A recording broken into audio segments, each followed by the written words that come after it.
శ్రీమాత్రే నమః. అందరికీ నమస్కారము. స్కాంద పురాణాంతర్గత కార్తీక పురాణము మొదటి అధ్యాయము. మొదట విఘ్నేశ్వర ప్రార్థన. శుక్లాం వరదరం విష్ణుం శశివర్ణం చతుర్భుజం ప్రసన్నవదనం ధ్యాయేత్ సర్వ విఘ్నోపశాంతయే. మొదటి అధ్యాయము. జనక వశిష్ఠ సంవాదము. నైమిషారణ్యమునందు సత్రయాగ దీక్షితులైన సౌనకాది మహామునులు ఒకప్పుడు జనకునకు వశిష్ఠ మహాముని చేత చెప్పబడిన కార్తీక మహత్యమును సవిస్తారముగా మేము మీ వలన వినగోరితిమి అని సూతుని అడిగిరి. సూతుడు ఇట్లు చెప్పెను: సౌనకాది సమస్త మునీశ్వరులారా వినుడు. ఈ కార్తీక మహత్యమును వశిష్ఠ మహాముని జనక మహారాజుకు చెప్పెను. పూర్వము నారదునకు బ్రహ్మయు, పార్వతీకి శివుడు, లక్ష్మీదేవికి విష్ణువు చెప్పినారు. దీనివలన సమస్త సంపత్తులు ప్రాప్తించును. దీనిని విన్నవారు జనన మరణ రూప సంసార బంధనమును తెంచుకొని మోక్షము పొందుదురు.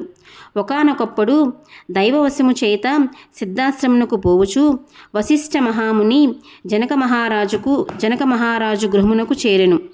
అంత జనక మహారాజు వచ్చిన వశిష్ఠుని చూచి సింహాసనం నుండి త్వరగా దిగి సాష్టాంగ దండ ప్రణామము చేసెను.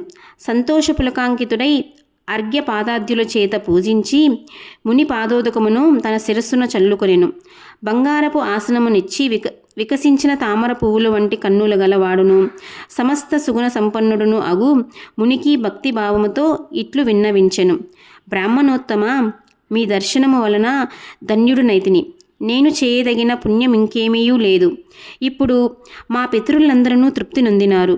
మహాత్ముల యొక్క దర్శనము సంసారులకు దుర్లభము కనుక ఇప్పుడు మీ రాక నాకు శుభములకు కారణమైనది. సూతుడిట్లు చెప్పెను. తరువాత వశిష్ఠ మహర్షి వికసించిన ముఖము గలవాడై దయతో కూడినవాడై సంతోషించి చిరునవ్వుతో ఇట్లని పలికెను: రాజోత్తమ, నీకు క్షేమమగుగాక. నేను మా ఆశ్రమునకు పోవుచున్నాను. రేపు మా ఇంటి వద్ద యజ్ఞము జరుగును. దానికి ద్రవ్యమును ఇయ్యగోరుదును. ఆ రాజిట్లు పలికెను: మునీశ్వర, యజ్ఞమునకు చాలా ద్రవ్యమును ఇచ్చెదను. కానీ వినువారి పాపములను పోగొట్టు ధర్మరహస్యములు నీ వలన వినగోరితిని. నీకు తెలియని ధర్మరహస్యములు లేవు కాబట్టి అధిక ఫలము ఇచ్చడి సూక్ష్మ ధర్మములను నాకు చెప్పుము. మునీశ్వర, ధర్మజ్ఞ కార్తీక మాసము సమస్త మాసముల కంటెను సమస్త ధర్మముల కంటెను ఎట్లధికమైనదో దానిని వినగోరితిని, నాకు చెప్పుము. వశిష్ఠుడిట్లు పలికెను: రాజా, పూర్వపుణ్యము వలన సత్వశుద్ధి కలుగును. సత్వశుద్ధి కలిగిన పుణ్యమార్గమందు అభిలాష కలుగును. లోకోపకారార్థమై నీవడిగిన మాట చాలా బాగున్నది. చెప్పేదను వినుము. విన్నంతనే పాపములు నశించును, సత్వగుణము కలుగును. రాజా, సూర్యుడు తులారాశంది ఉండగా కార్తీక మాసములో చేసిన స్నానము, దానము, అర్చనము మొదలైనవి మంచి మనసుతో ఏవి చేసినను అవి అక్షయములగును అని మునీశ్వరులు చెప్పిరి. కార్తీక వ్రతమును, తులా సంక్రమణము, సూర్యుడు తులారాశిలో ప్రవేశించుట మొదలుకొని గాని కార్తీక శుక్ల ప్రత్పత్ మొదలుకొని గాని ఆరంభించి 1 రోజులు చేయవలెను. ఆరంభమందు: ఓ దామోదర, నేను కార్తీక వ్రతము ఆరంభించుచున్నాను. దానిని నిర్విఘ్నముగా పూర్తి చేయము అని సంకల్పము చేసి కార్తీక స్నానం ఆరంభించవలెను. కార్తీక మాసమందు సూర్యోదయ సమయమున కావేరీ నది యందు స్నానమాచరించిన వారికి మహాఫలము కలుగుతుంది. సూర్యుడు తులారాశిని ప్రవేశించిన తోడనే 3 లోకములను పవిత్రము చేయుచు గంగ ద్రవరూపమును ధరించి సమస్త నదీ జలముల యందును ప్రవేశించును. తులారాశి యందు కార్తీక మాసమందున చెరువులందును, దిగుడు బావులందును, నూతులందును, చిన్న కాలువలందును హరి నివసించియుండును. రాజా, కార్తీక మాసమంతా వ్రతములన్నీ వర్ణముల వారు చేయును. రాజా, కార్తీక మాసమందు వ్రతం అన్ని వర్ణముల వారు చేయును. బ్రాహ్మణుడు కార్తీక మాసమందు గంగకు పోయి నమస్కరించి హరిని ధ్యానించి కాళ్ళు చేతులు కడుగుకొని ఆచమనము చేసి శుద్ధుడై మంత్రముల చేత భైరవానుగ్నం పొంది మొలలోతు జలమందు స్నానము చేయవలెను.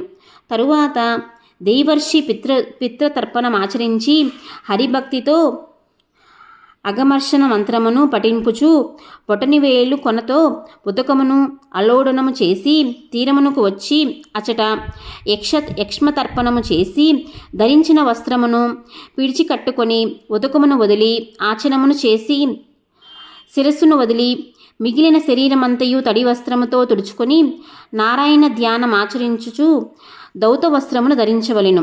తరువాత బ్రాహ్మణుడు గోపీచందనములతో ఊర్ధ్వపుండరమును ధరించి సంధ్యావందనము చేసి గాయత్రీ జపము చేయవలెను. స్త్రీలు గౌరీ జపము చేయవలెను. తరువాత ఔపాసనము గావించి బ్రహ్మయజ్ఞము చేసి తన తోటలో నుండి పుష్పములు తెచ్చి శంఖచక్రములు ధరించిన హరిని భక్తితో సాలగ్రామమందు షోడశోపచారములతో పూజించవలెను. కార్తీక పురాణం పఠించి లేక విని ఇంటికి వెళ్ళి భక్తితో దేవతార్చన చేసి వైశ్వదేవమును నెరవేర్చి భోజనము చేసి ఆచరణను గావించి తరువాత పురాణ కాలక్షేపమును చేయవలెను.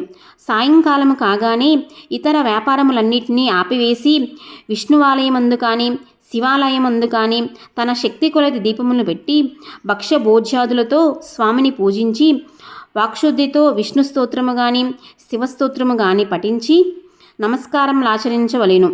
ఎవడు కార్తీక వ్రతము భక్తితో చేయుచున్నాడో వాడు పునరావృత్తి వర్జితమైన వైకుంఠమును పొందుచున్నాడు. పూర్వజన్మార్జితములను ఈ జన్మార్జితములను అయిన సమస్త పాపములు కార్తీక వ్రతం ఆచరించిన ఎడల నశించును. బ్రాహ్మణుడు కానీ క్షత్రియుడు కానీ వైశ్యుడు కానీ శూద్రుడు కానీ ఋషీశ్వరుడు కానీ స్త్రీలు కానీ భక్తి శ్రద్ధలతో కార్తీక వ్రతమును చేసిన ఎడల వానికి పునరావృత్తి లేని వైకుంఠం నందుదురు. ఎవడు కార్తీక వ్రతం ఆచరించు వాణ్ణి చూచి సంతోషించునో వాని యొక్క పకటి కాలమంద ఆచరించిన పాతకమును నశించును. ఇందుకు సందేహము లేదు. కార్తీక పురాణము 1వ అధ్యాయము సంపూర్ణము.